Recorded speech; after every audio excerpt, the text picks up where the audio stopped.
Hello mga master, like and subscribe po tayo sa ating page. Tutulungan ko po kayo ngayon kung paano mag-test ng display ng Asus ROG Phone 2. Ito po, pupunta ko kayo ng Calcio and then type nyo lang po ang points 0, 1, 2, 3, 4, 5 then plus equal, lalabas na po yung SSMMI test version 6.0.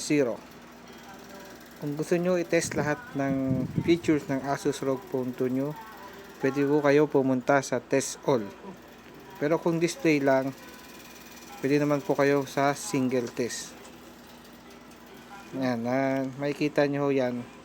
Yan po nag-display kapag test all. Cancel nyo lang po. Ang titignan ho kasi natin ay display ng Asus ROG Phone 2. Kung tayo sa single test, hanapin nyo lang yung ito, display test.